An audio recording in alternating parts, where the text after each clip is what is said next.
പഞ്ചസാരയൊന്നുമില്ലാതെ അതുപോലെ തന്നെ എണ്ണയിലൊന്നും വറുത്തെടുക്കാതെ തയ്യാറാക്കുന്ന ലഡു നിങ്ങൾ കഴിച്ചു നോക്കിയിട്ടുണ്ടോ? എന്നാൽ നമ്മൾ ഇന്ന് തയ്യാറാക്കുന്ന ലഡുവിന്റെ പ്രത്യേകത അത് തന്നെയാണ് കേട്ടോ. ഇതുപോലെ നമ്മൾ പാനിൽ ചുട്ടെടുത്തിട്ടാണ് ഈ ഒരു ലഡു തയ്യാറാക്കുന്നത്. വളരെ ഹെൽത്തി ആയിട്ടുള്ള ഒരു ലഡുവാണ്. നമ്മൾ ഇതിൽ പഞ്ചസാര ചേർക്കുന്നില്ല.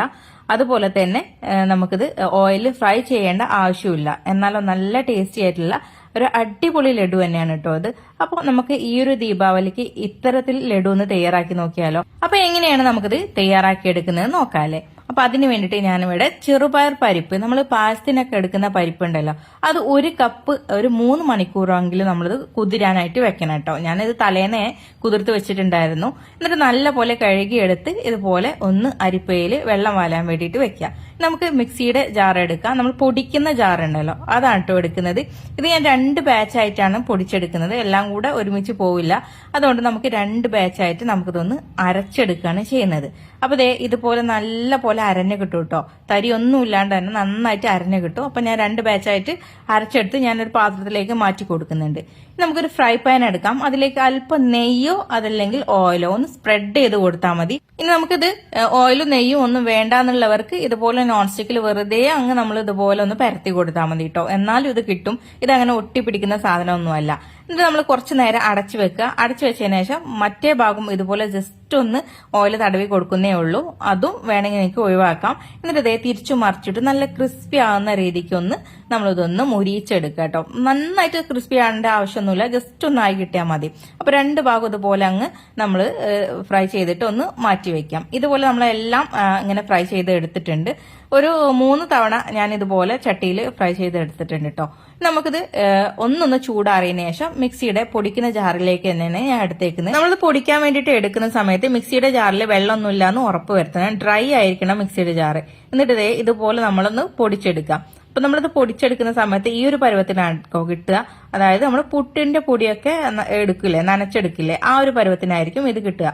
ഇത് നമുക്ക് 2 ബാച്ചായിട്ട് തന്നെയാണ് ഞാനിത് ഇങ്ങനെ പൊടിച്ചെടുത്തത്. വേറൊരു പാത്രത്തിലേക്ക് മാറ്റി കൊടുത്തിട്ട് ഒന്ന് കൈ വെച്ചിട്ട് ഇങ്ങനെ കുടഞ്ഞിടുന്നുണ്ട്, കട്ടയൊക്കെ ഉണ്ടെങ്കിൽ പോവാൻ വേണ്ടിയിട്ട്.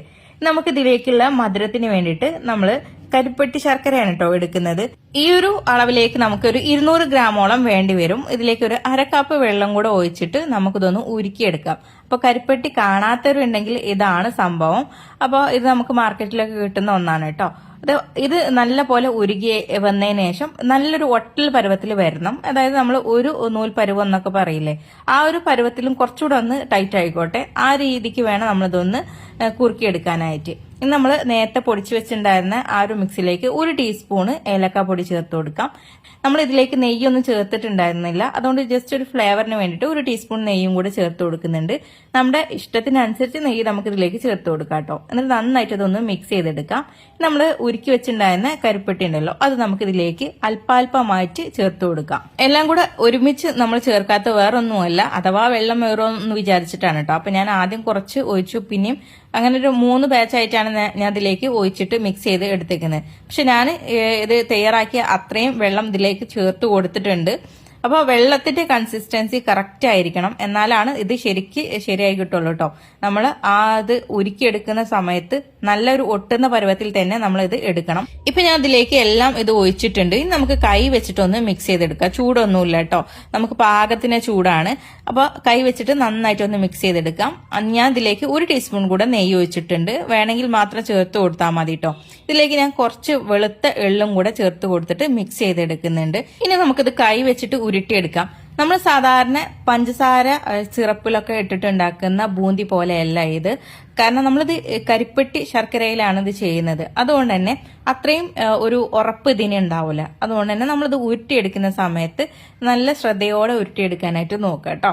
ഇതിലേക്ക് ഞാൻ അവസാനമായിട്ട് ഗാർണിഷിങ്ങിന് വേണ്ടിയിട്ട് ഒരു കറുത്ത മുന്തിരിയും കൂടെ വെച്ച് കൊടുക്കുന്നുണ്ട്.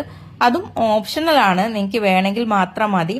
വളരെ പ്രോട്ടീൻ റിച്ച് ആയിട്ടുള്ളൊരു ലഡുവാണിത്. ഇതിന്റെ പ്രത്യേകത നിങ്ങൾക്ക് അറിയാം, നമ്മളിപ്പോൾ ഇത് ഫ്രൈ ചെയ്തിട്ടില്ല എണ്ണയിൽ. നമ്മൾ സാധാരണ ബൂന്തിയൊക്കെ ഉണ്ടാക്കുന്ന സമയത്ത് എണ്ണയിൽ ഫ്രൈ ചെയ്തിട്ടാണ് എടുക്കുന്നത്. അതുപോലെ തന്നെ ഷുഗർ സിറപ്പ് ഉണ്ടാക്കിയിട്ട് അതിലേക്ക് ഇട്ടിട്ടൊക്കെയാണ് നമ്മളിത് ചെയ്യുന്നത്. ഇതിന് അത്തരത്തിലുള്ള ഒരു പണികളൊന്നും ഇല്ല എന്ന് മാത്രമല്ല, നല്ല ഹെൽത്തി ആയിട്ടുള്ള ഒരു ലഡുവാണ്, നല്ല പ്രോട്ടീൻ റിച്ച് ആയിട്ടുള്ള ഒരു ലഡുവാണ്. വീഡിയോ നിങ്ങൾക്ക് ഇഷ്ടപ്പെടുവാണെങ്കിൽ ലൈക്ക് ചെയ്യാൻ മറക്കണ്ട, ഷെയർ ചെയ്യാൻ മറക്കണ്ട. ഈ ഒരു ദീപാവലിക്ക് നിങ്ങൾ ഇത് ഉണ്ടാക്കുവാണെങ്കിൽ ഇതിന്റെ അഭിപ്രായങ്ങൾ താഴെ കമന്റ് ചെയ്യാനും മറക്കരുത് കേട്ടോ. ഈ ഒരു ചാനലിലേക്ക് ആദ്യമായിട്ട് വരുന്നവരുണ്ടാവും, അങ്ങനെയുള്ളവരാണെങ്കിൽ ഈ ചാനൽ ഫോളോ ചെയ്യാനും കൂടെ മറക്കരുത് കേട്ടോ. അപ്പൊ എല്ലാവർക്കും താങ്ക്സ് ഫോർ വാച്ചിങ്.